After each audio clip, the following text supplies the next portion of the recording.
Bueno, muy bien. La clase de hoy, entonces, cualquier cosa, si falta alguien o algo, me paran y volvemos a empezar o vemos cómo seguimos. Es de cómo selecciono a los mejores candidatos para la terapia de resincronización cardíaca. Así tenemos que la insuficiencia cardíaca es una de las enfermedades cardiovasculares que causan más invalidez, más mortalidad y mayor gasto en los países occidentales. Tenemos que la terapia de resincronización cardíaca es un tratamiento aceptado para pacientes con insuficiencia cardíaca, función del ventrículo izquierdo deteriorada y un complejo QRS ancho. Ha sido revolucionario para los pacientes con insuficiencia cardíaca avanzada, cuya única opción previa era el trasplante cardíaco, y ahora es una opción realista para los pacientes con insuficiencia cardíaca leve. Y también tenemos que el desarrollo de la resincronización cardíaca ha unido a especialidades o subespecialidades que previamente estaban dispares, como la electrofisiología y la insuficiencia cardíaca. Básicamente, cuando nosotros tenemos un paciente con un bloqueo de rama izquierda, como vemos en la imagen de abajo, el bloqueo de rama izquierda produce un retardo en la cara lateral, que eso lleva a que normalmente el corazón, como ven en el strain, se contrae todo armónicamente, digamos, tanto el septum como la cara lateral, pero cuando está la rama izquierda se produce una disincronía, mostrada muy bien en el strain, donde la cara lateral es lo último en activarse.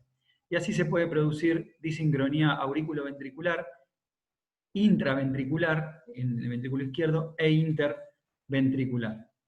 Pero, digamos, al colocar un cable en la aurícula derecha, otro en el ventrículo derecha y principalmente un cable en el ventrículo izquierdo, nosotros adelantamos la conducción de esa cara lateral y podemos producir una R en B1, en ABL y normalmente en D1, que hacen generalmente que se adelante, como dije, la cara lateral del ventrículo izquierdo, y esto producir beneficios en la resincronización cardíaca.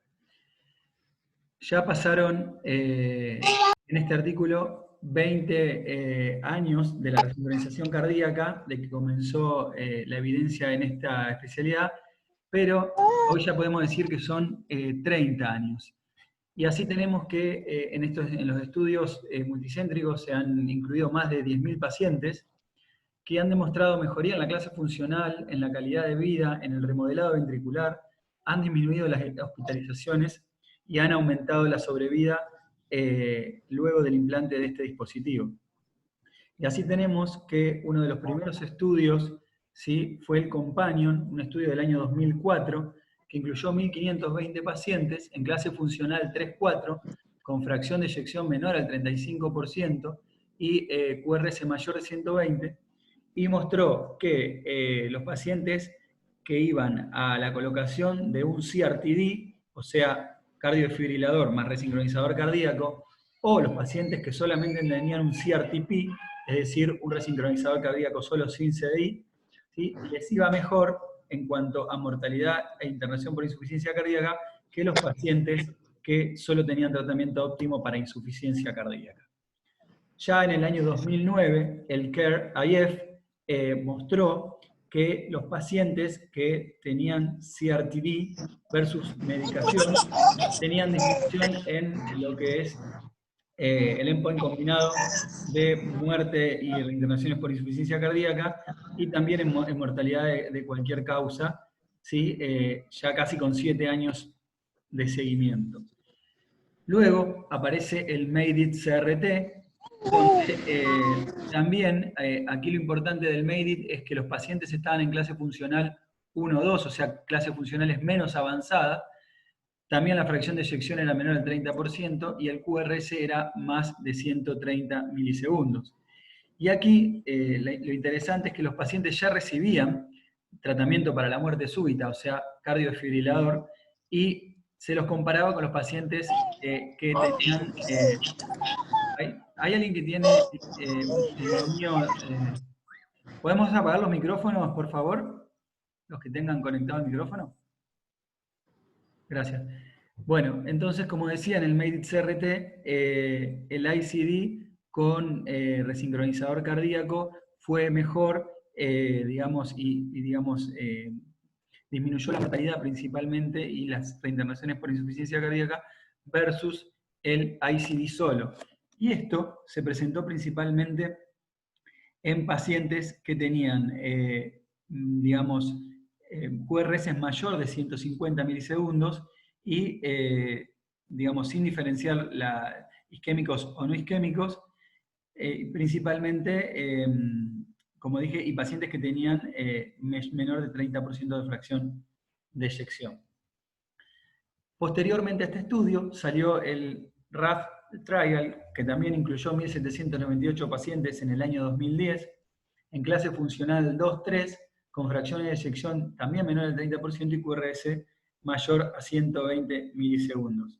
Aquí lo importante es que este estudio, que también uno de los estudios más importantes, que comparó el ICD con, digamos, el CRT-D, mostró que los pacientes que tenían principalmente rama izquierda y QRS mayor de 150 milisegundos se beneficiaban de esta terapia combinada versus el cardiodesfibrilador.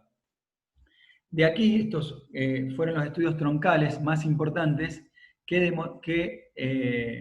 llevaron a la indicación actual de resincronización cardíaca como la conocemos actualmente. Pero en la práctica cotidiana, una vez que se empezó a generar, digamos, la indicación de resincronizador cardíaco, vimos que el 30%, o sea, 1 de cada 3 pacientes, no respondía a la terapia de resincronización cardíaca. Por lo tanto, en JACC, en el año 2009 también, con pacientes que tenían un seguimiento mayor a 6 meses, sale este estudio que muestra que las causas principales de no respondedores en la terapia de resincronización cardíaca eran los pacientes que tenían un tratamiento subóptimo con digamos, la optimización del intervalo AB. La segunda causa de no respondedores eran las arritmias, seguidos por la anemia, la posición subóptima del catéter en el ventrículo izquierdo, el marcapaseo menor al 90% y la terapia médica subóptima, que esto era que el paciente no era que no la había recibido, sino que en realidad a la hora de, digamos, de pesquisar estos pacientes, los pacientes no estaban recibiendo tratamiento óptimo para insuficiencia cardíaca dentro de las causas más importantes de no respondedores. Y también en el seguimiento mostró este estudio que los pacientes que se le optimizaba el intervalo AB versus los que no se le optimizaba, realmente les iba mejor, es decir, los que se le ponía el resincro y se los dejaba sin optimizar, les iba peor que los pacientes que, digamos, se le optimizaba la conducción auriculoventricular. Por lo tanto, lo importante en esta charla es hablar de los predictores de la respuesta a la resincronización cardíaca que todos tenemos que tener en cuenta a la hora del seguimiento con el paciente que le vamos a indicar la resincronización cardíaca. Entonces, vamos a hablar en primera instancia del ritmo, ¿sí?, que debe tener el paciente con digamos, con un resincronizador cardíaco, la duración del QRS previa y post, digamos, implante, la morfología del QRS, la fracción de eyección, el posicionamiento del catéter en el ventrículo izquierdo y la etiología de la miocardiopatía.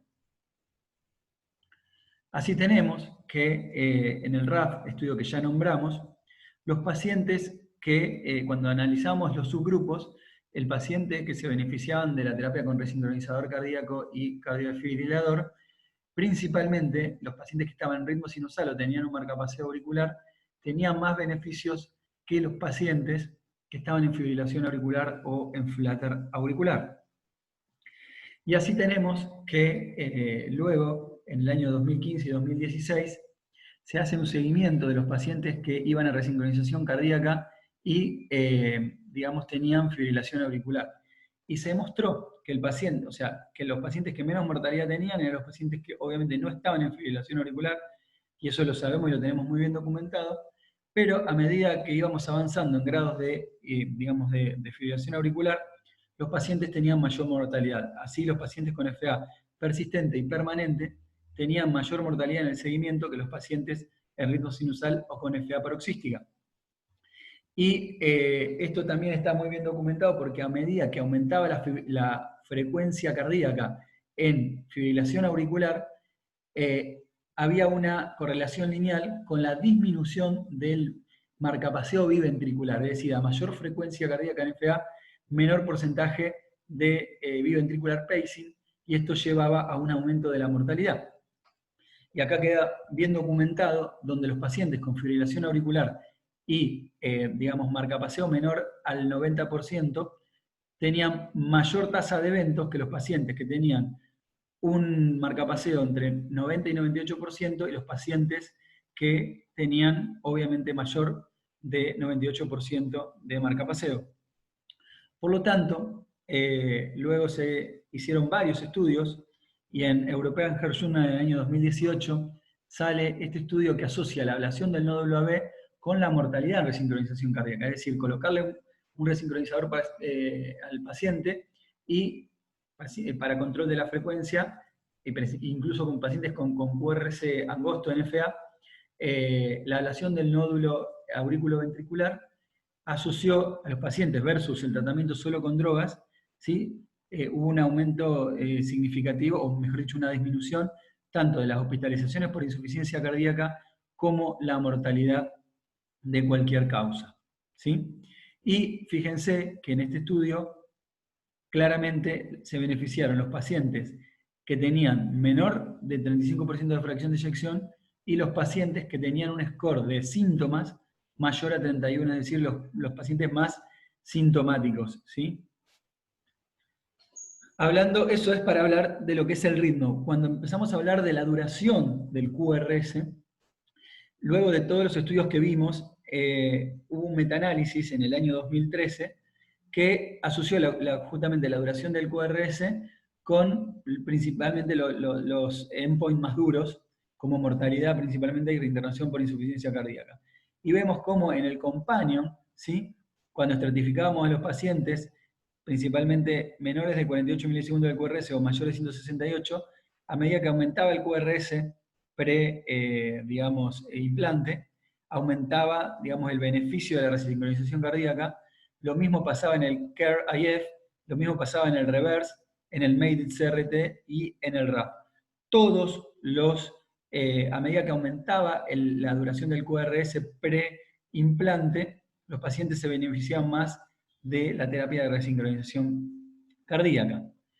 Y este estudio, que también, digamos, salió en el año 2013 en el New England Medical Journal, lo que trataron de hacer aquí fue tratar de ponerle, digamos, resincronizadores cardíacos a los pacientes que presentaban QRS angosto, depresión de la función, pero mostraban algún grado de disincronía por ecocardiográfica.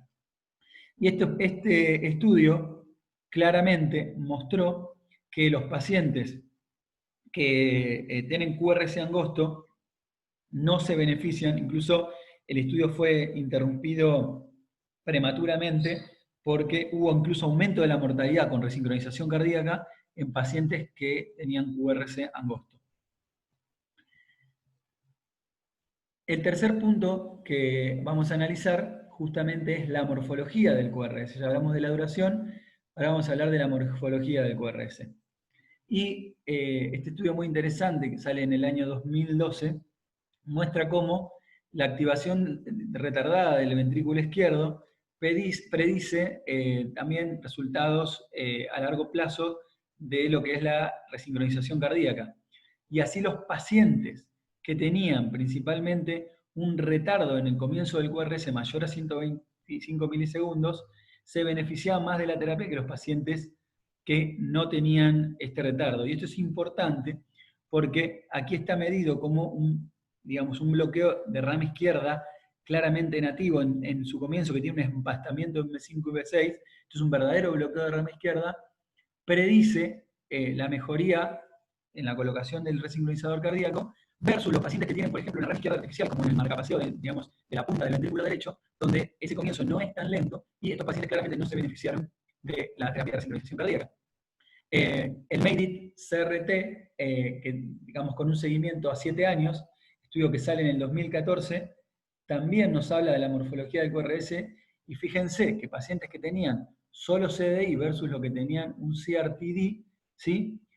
Con bloqueo de rama izquierda se beneficiaban a 7 años y a 7 años seguía el beneficio en cuanto a la mortalidad, versus los pacientes que no tenían un bloqueo de rama izquierda, donde en el seguimiento a largo plazo no hubo diferencias significativas en términos de mortalidad. Entonces, este estudio que sale en JACC, que es más viejo pero que es muy interesante, describe en la era de la resincronización cardíaca el verdadero bloqueo de rama izquierda, que es el que va a beneficiar a los pacientes con resincronización cardíaca.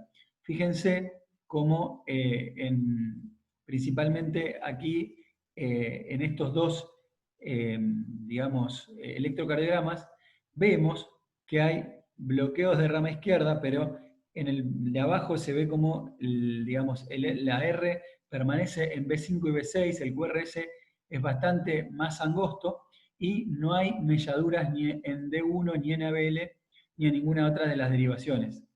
Por lo tanto, este grupo concluyó que un verdadero bloqueo de rama izquierda, que beneficia a la resincronización cardíaca, debería ser un bloqueo que tenga un QRS en hombres mayor a 40 milisegundos, en mujeres mayores a 30 milisegundos, que la morfología en B1 y B2 sea QS o R minúscula S mayúscula, y que el QRS esté empastado o mellado en más de igual o más de 2 derivaciones en B1, B2, B5, B6, en D1 y en ABL. O sea, bien claramente en la cara lateral y en el reflejo, digamos, septal del bloqueo de rama izquierda. Por otro lado, como decía, otra cosa importante para predecir el beneficio de la resincronización cardíaca es la fracción de eyección, donde también este estudio publicado en JACC en el 2013 muestra que los pacientes que, digamos, iban a CRTD versus el CDI solo, se beneficiaban tanto los pacientes que tenían menor de 25% de fracción de eyección, los que estaban, digamos, entre 25 y 30, y los pacientes que tenían mayor de 30%, obviamente, siempre, y menor de 35%, ¿no? Esto también sucedía principalmente con los aumentos de los volúmenes de fin de diástole y los aumentos de volumen de fin de sístole. O sea que en toda la estratificación de la fracción de eyección en los pacientes menores a 35%, si bien hay diferentes beneficios, todos se beneficiaban de la terapia de resincronización cardíaca versus de poner un cardiodesfibrilador solo. Y otra cosa muy importante a la hora de analizar digamos, la respuesta de la resincronización cardíaca es la posición del catéter del ventrículo izquierdo. Nosotros tenemos que el seno coronario está principalmente, tenemos que comienza digamos, se encuentra en la porción posterior de la aurícula izquierda, que recorre principalmente el septum auriculoventricular, y que, digamos, en la desembocadura se encuentra principalmente la válvula de Tevesio. La primera porción del seno coronario representa lo que es el seno coronario propiamente dicho, y el ligamento de Marshall, que es un ligamento embrionario, divide a esta primera porción, que es digamos, del seno coronario propiamente dicho, de lo que es la gran vena cardíaca. La vena cardíaca que discurre digamos, hacia la porción anterior del surco interauriculoventricular nos da principalmente la rama interventricular anterior y la rama lateral que, digamos, que recibe todas las venas tributarias de la pared lateral del ventrículo izquierdo. También en la primera porción del seno coronario propiamente dicho podemos tener lo que es la vena cardíaca media, que si bien es muy variable la anatomía del seno coronario, está muy presente, y a veces tenemos también en esta bifurcación una pequeña vena cardíaca. Esta imagen de tomografía es solo para mostrar que la gran vena cardíaca sigue normalmente el recorrido de la arteria circunfleja, ¿sí?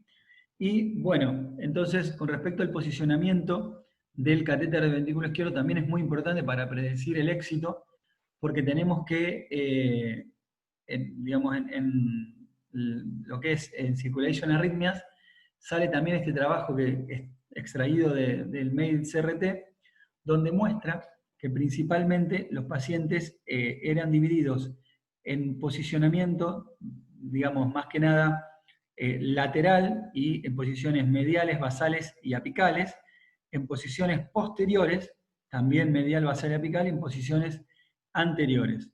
Y lo que demuestra este estudio, con casi un seguimiento de 3 años en 800 pacientes, es que la posición de, digamos, el catéter en el ventrículo izquierdo, ¿sí? No dio grandes diferencias entre ponerlo posterior, anterior o lateral, pero sí, cuando el catéter iba apical versus no apical, había una gran diferencia en lo que es mortalidad. ¿Sí? ¿Qué quiero decir con esto? Que los pacientes que tenían, digamos, el catéter colocado en el ápex del ventrículo izquierdo, ¿sí? Independientemente de la rama que utilicemos, de la vena que utilicemos, tenían mayor tasa de evento y mayor mortalidad que los pacientes no apicales. Y así, en Europace, también en el año 2013, sale el impacto de la mortalidad y la morbimortalidad, digamos, en resincronización cardíaca, con el posicionamiento del ventrículo, digamos, del catéter del ventrículo izquierdo. Acá tenemos que también ellos dividen en apical versus no apical y hacen 3 posicionamientos diferentes, que es lateral estricto, posteroparaceptal y anteroparaceptal. Y lo que muestran es que principalmente todo lo que es no apical y más que nada lateral y posterolateral, ¿sí? Trae beneficios comparado obviamente con lo apical.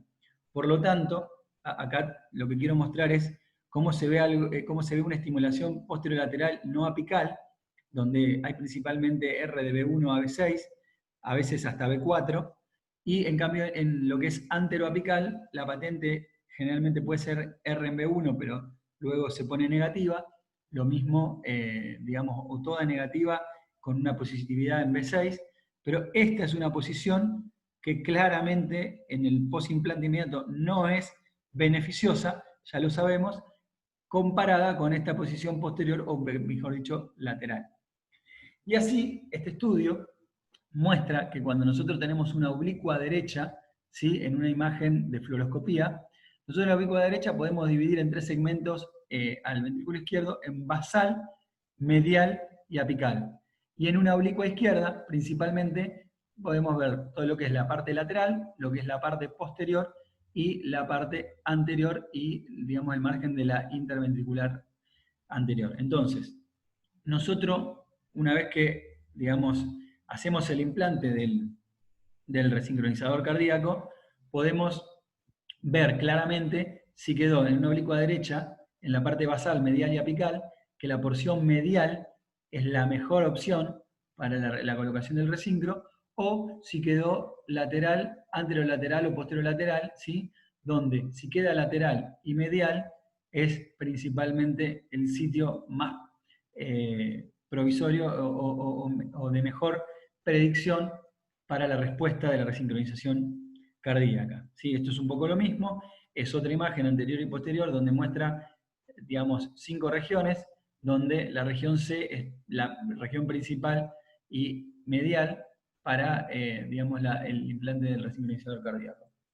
Y aquí, este estudio es muy, muy interesante, porque también lo que hace es, con Spiegel Tracking, lo que quiere hacer es direccionar el posicionamiento del catéter del ventrículo izquierdo guiado por ecografía. Justamente, como dije, con el Spiegel Tracking, lo que trata de hacer es buscar lugares de menor fibrosis, ¿sí? Para evaluar la respuesta y así direccionar el implante y tener menos tasa de no respondedores.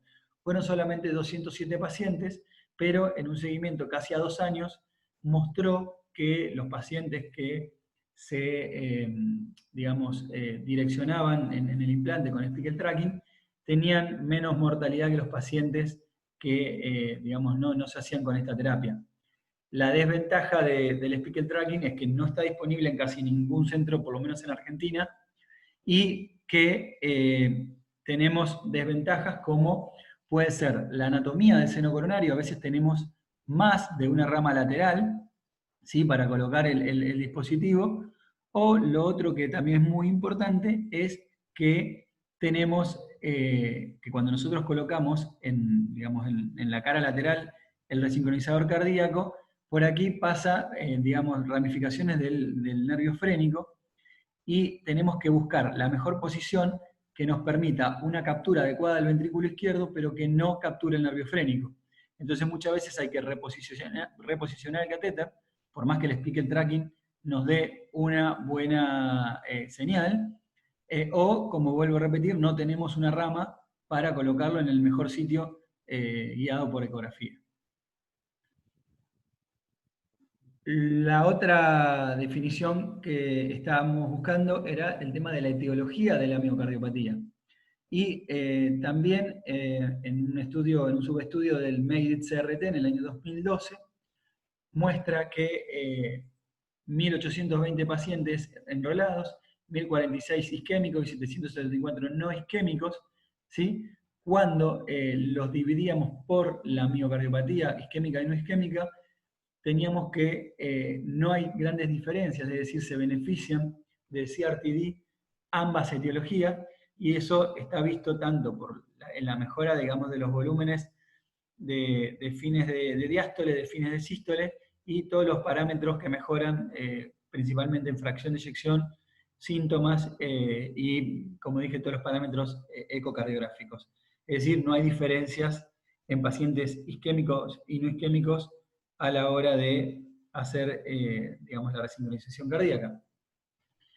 Y bueno, y en el seguimiento de la resincronización cardíaca es muy importante el porcentaje de estimulación, por eso es muy importante la reoptimización de la colocación digamos, en el seguimiento del paciente con resincronización cardíaca, porque este estudio, también del año 2011, que en realidad es un metaanálisis, enroló 36.000 pacientes y mostró que los pacientes que tenían más de 98% de estimulación del ventrículo izquierdo mejoraba la supervivencia tanto en ritmo sinusal versus los que tenían menos estimulación, como en fibrilación auricular. Es decir, tanto en fibrilación auricular como en ritmo sinusal se beneficiaban más los pacientes que tenían un marcapaseo biventricular mayor al 98% versus los pacientes que no tenían ese marcapaseo.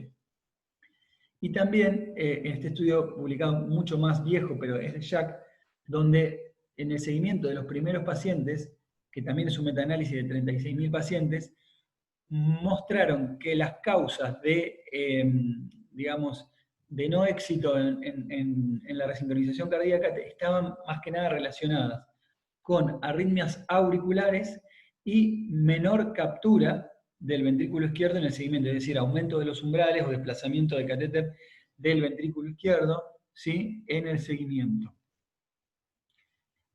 Hoy en día existe también la posibilidad, o sea, los primeros catéteres y los catéteres estudiados en los estudios más importantes de resincronización cardíaca son catéteres bipolares.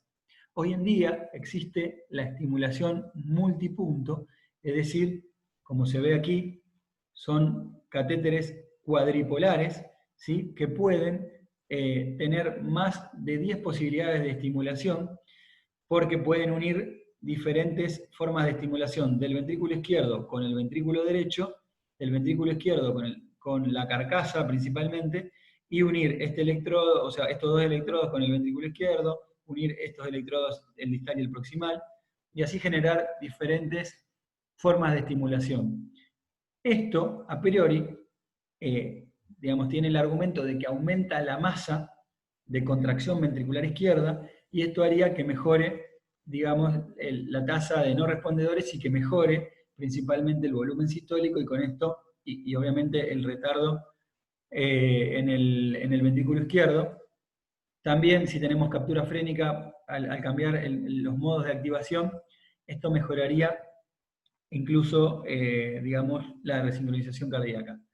La realidad es que cuando el paciente tiene un catéter multipunto, hay ya varios estudios que demuestran que es mejor, obviamente, que la terapia clínica, y algunos que, digamos, tienen alguna tendencia a mejoría con respecto a la terapia bipolar, pero lo que es real es que hay el MORD-CRT, que hay uno en fase 1 y hay otro en fase 2, muestran que los pacientes, luego de 6 meses de estar en una terapia, digamos, con un marcapaseo biventricular y no responder, se los pasaba una terapia multipunto, pero esto todavía no ha demostrado que sea mejor para pacientes que son no respondedores con la terapia bipolar. Es decir, todavía el multipunto está en estudio, si bien se cree que tiene demasiadas ventajas, a priori todavía no hay estudios multicéntricos que demuestren esta ventaja.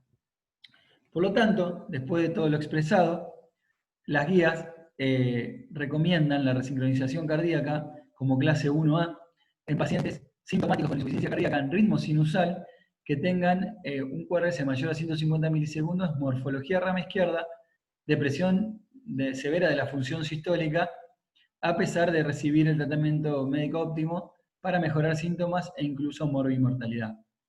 También, como clase 1B, los pacientes que tienen un QRS entre, o sea, rama izquierda, un QRS entre 130 y 149 milisegundos, depresión severa de la función y, digamos, también con tratamiento óptimo de la medicación para reducir síntomas y morbimortalidad. Y por ahí el dato más importante de las guías de los últimos 4 años es que ya es clase 1A, por todo lo expuesto anteriormente, los pacientes que en lugar de, digamos, que tienen, digamos, indicación de marcapasos, que tienen insuficiencia cardíaca y depresión severa de la función, independientemente de la clase funcional, que pueden tener un bloqueo AB de alto grado, incluso pacientes, que esto incluye pacientes con fibrilación auricular, y esto tiene efecto principalmente en reducir la mortalidad.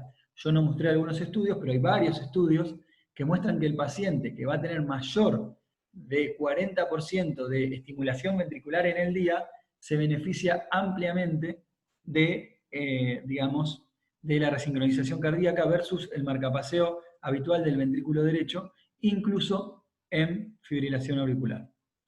Por lo tanto, los pacientes, para repasar un poco, como conclusión, los pacientes, lo más importante o lo muy importante en resincronización cardíaca para predecir éxito es que el paciente tenga tratamiento médico completo y de sus comorbilidades, analizar bien la fracción de eyección para la indicación del cardiofibrilador, que sea menor a 35%, que sea realmente una morfología de rama izquierda, mayor a 130 milisegundos o mayor a 140 milisegundos en hombres.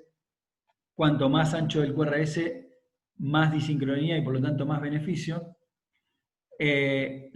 Bueno, eso en cuanto a la morfología y a la duración del QRS, que es importante el posicionamiento del catéter en el seno coronario a la hora del implante, cómo queda el electrograma posterior, como lo mostré, seguimiento estricto tanto para el tratamiento óptimo como para la reoptimización al mes y cada 4 meses del paciente con resincronización cardíaca. Incluso hay estudios como el MORE-CRT que muestran que pacientes que tienen monitoreo remoto, ¿sí?, se benefician, no mortalidad, pero sí en reinternaciones por insuficiencia cardíaca, o sea que esto es muy importante. Y es mucho menos importante la clase funcional que tenga el paciente a la hora de indicar el resincro, la etiología de la miocardiopatía dilatada, porque se benefician la gran mayoría de los pacientes isquémicos y no isquémicos, y la programación guiada por eco, que, digamos, puede ser obviada a la hora digamos, el implante del resincronizador cardíaco. Muchas gracias.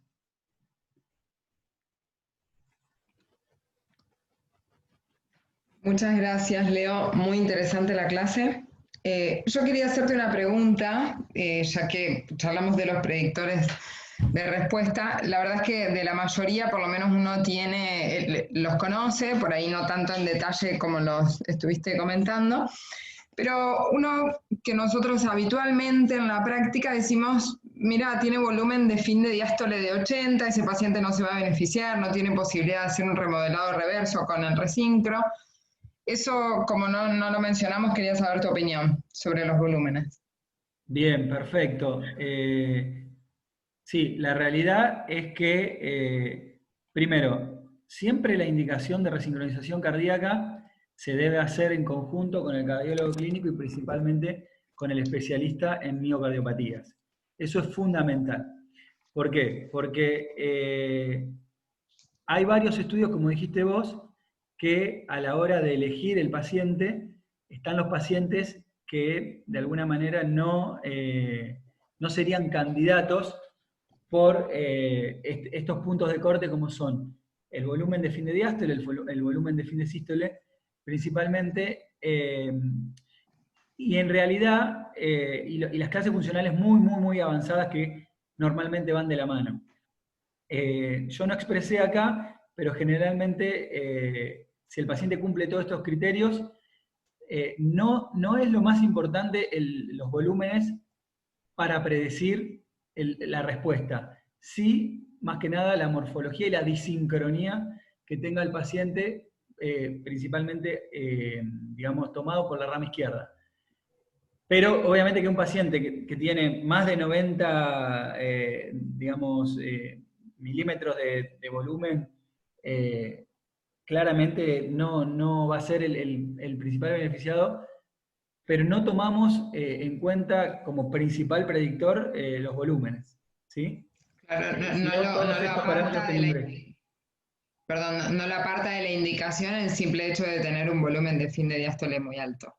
No lo aparta, pero la realidad es que generalmente son pacientes que llegan muy avanzados a la indicación y no nos olvidemos que digamos, el procedimiento también tiene morbimortalidad, entonces lo ideal no es, fíjense que los pacientes benefician incluso en clase funcional 2, entonces no es, digamos, menos importante esperar a reinternaciones por insuficiencia cardíaca o pacientes muy avanzados que van de la mano con lo que vos decís, donde tienen tanto volúmenes de fin de sístole como volúmenes de fin de diástole muy aumentados, la chance de que incluso tengan alta probabilidad de complicaciones en el procedimiento son importantes. Lo mismo, por eso también hablamos de la expectativa de vida mayor al año. Pacientes con clearance menor de 30, pacientes que tienen asociados, digamos, patología oncológica, que no está en remisión, etc., son pacientes que incluso con los volúmenes de fin de sístole y de fin de diástole van de la mano. Uno se puede ayudar, eso lo puede tener en un SPEC, lo puede tener en un eco, lo puede tener, puede hacer speckle tracking si quiere también, pero digamos, son parámetros que ayudan pero que no definen la indicación. Perfecto. Y eso mismo que habías nombrado sobre el speaky tracking, que nosotros no conocemos, por supuesto, pero sí he visto, y fue uno de los cierres del Congreso de Conarec del otro año, sobre buscar la localización del cable según áreas de necrosis y fibrosis, y evitar colocar el cable en la zona de necrosis o fibrosis guiado por imágenes de medicina nuclear. Perfecto, hay un estudio muy interesante que no lo puse acá, y que, o sea, por ejemplo, la resonancia cardíaca puede ayudar a predecir esto que decimos, pero para mí hay algo que es muy importante, empezar de la clínica hacia los estudios complementarios. ¿Qué quiero decir? Si nosotros tenemos un verdadero bloqueo de rama izquierda, pero tenemos una disincronía septal, pero digamos, no mostramos disquinesia en la cara lateral, no hay, digamos, predictores ecocardiográficos que nos muestren que la cara lateral está mal, por ahí, y por ejemplo tenemos una cámara gamma que tiene viabilidad, etcétera, el paciente, digamos, podríamos, Hace falta. sí, intuir que no tiene problemas. Ahora, tanto el speckle tracking como una resonancia, como por ejemplo una tomografía multicorte para teñir el seno coronario, son herramientas que pueden predecir y ayudar muchísimo a la hora de definir respondedores o no respondedores. Si uno sospecha, si el paciente tuvo un infarto lateral previo, por cualquier estudio de imagen tiene indicios de que la cara lateral está necrótica, en esos pacientes en particular son los pacientes que uno tendría que, de alguna manera, ir a indicar esos estudios como extra. La realidad es que en muchos centros no contamos con algunas tecnologías para hacer esto. Se está imponiendo cada vez más la resonancia cardíaca y yo creo que la multiimagen de ahora en adelante va a ser muy colaborativa a la hora de la indicación porque tanto la escara en la resonancia como los volúmenes en el SPEC o en otros estudios como el eco nos van a ayudar muchísimo.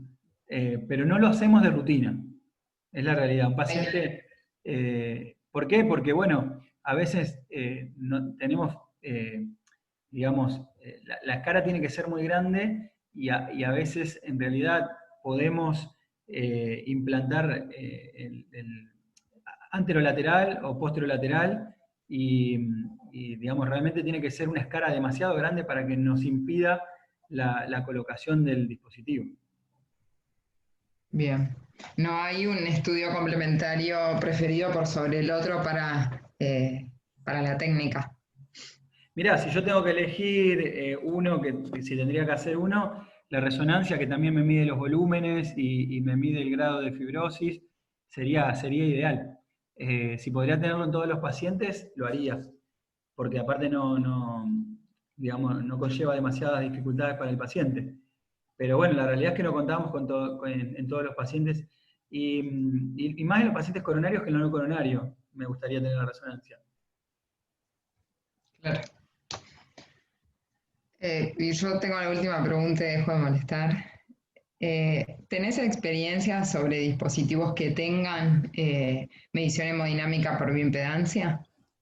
Ya que justo estamos hablando de pacientes con insuficiencia cardíaca con dispositivo. Sí, ¿Qué muy opinás? interesante la pregunta. No, experiencia no tengo, porque realmente en Argentina hay muy poca evaluación hemodinámica, si querés llamarlo, a la hora de los implantes.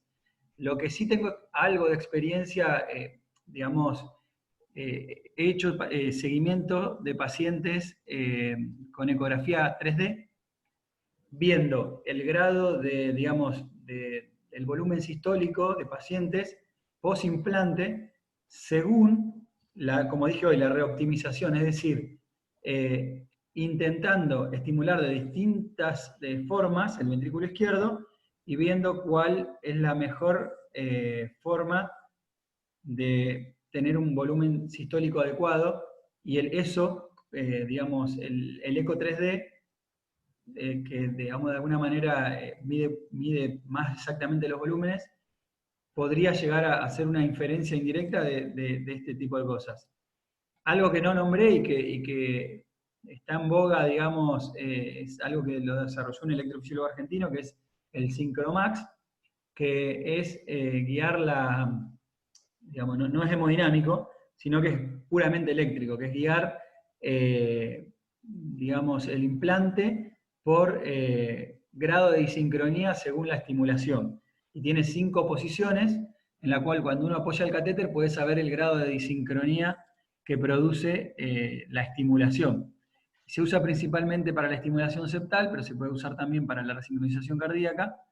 Pero estrictamente en lo que es hemodinámico, la única experiencia que tuve fue seguimiento con pacientes con un ecocardiografista del Argerich, con ecografía 3D.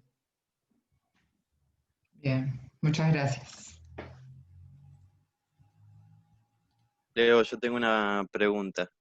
Con respecto a la estimulación del haz de His o de la rama izquierda, qué es lo que pensabas con respecto a la resincronización cardíaca, si crees que es una terapia que va a venir a reemplazar el tercer catéter de estimulación o si son terapias totalmente complementarias o alternativas. Bien. También, buenísima la pregunta. La realidad es que, bueno, yo no puse nada acerca de estimulación del GIS porque o sea, hay mucha información ya en la clase de todo lo que vimos, pero es muy interesante lo que se va a venir en lo que es estimulación del GIS. Yo creo que hoy en día, todavía hasta que no salga o sea, algo que es muy importante es que la resincronización cardíaca con catéter en el ventrículo izquierdo ya tenemos mucha experiencia, tenemos muchos años y mucha demostración de disminución de la mortalidad. O sea que hay que ganarle a eso primero, ¿no? O sea, lo otro puede ser, de alguna manera, un pensamiento mío en cuanto a si va a ser mejor o va a ser peor.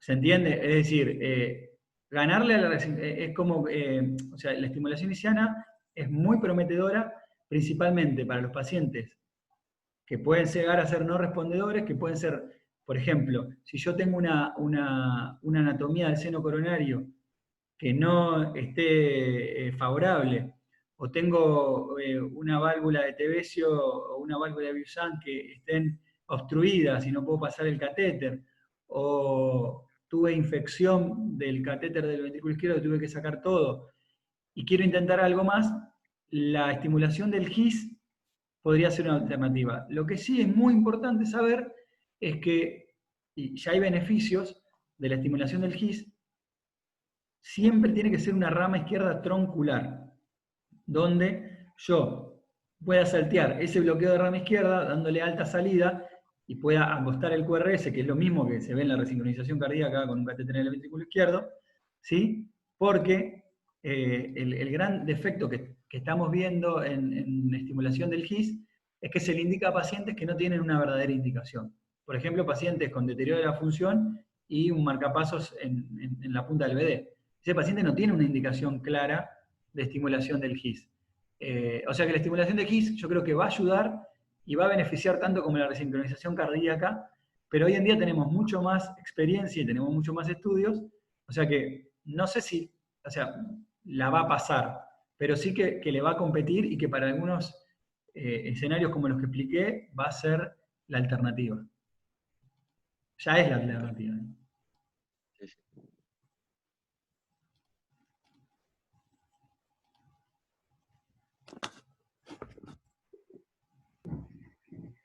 Leo, yo tengo una pregunta.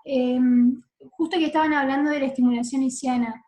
Aparte de la estimulación isquiana, ¿hay otra alternativa para estos casos difíciles donde no puedes colocar el catéter adecuadamente en el seno coronario? Sí, sí, perfecta la pregunta. Hoy la indicación clase 1 es la resincronización cardíaca, digamos, endocárdica por el seno coronario, que en realidad es epicárdica, pero, digamos, entrando de forma endocárdica. Luego tenemos la resincronización epicárdica, en el caso de una contraindicación, donde eso ya es por toracotomía mínima y está el cirujano para hacerla. Se usa mucho menos, pero se usa. Otra técnica que existe es la técnica de Jourdan, que es la técnica de colocar el catéter en el ventrículo izquierdo en forma endocárdica, que es una técnica que va por punción transeptal, se coloca un catéter, digamos, en la pared posterior del ventrículo izquierdo y lateral, pero bueno, tiene la contra de que el paciente tiene que estar anticoagulado y tiene alta tasa de complicaciones en el implante. Está reservada para la menor cantidad de casos y hoy con la estimulación isquiana, la verdad es que yo creo que esa técnica va a quedar casi en desuso. Pero bueno, en algunos lugares es una alternativa, por ahí diría que más por experiencia del operador, pero hoy la mayoría tenemos experiencia en implante de resincronización cardíaca vía cero coronario, GIS y por último la técnica de Jourdan.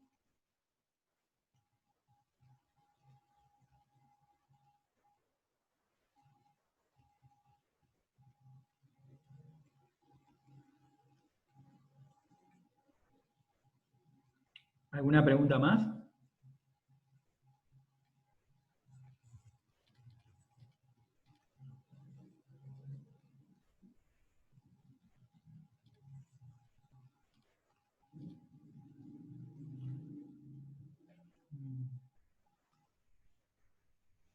Gracias, Leo, por la charla, muy interesante, la verdad. Bueno, muy bien, yo se las dejo grabada y se las paso.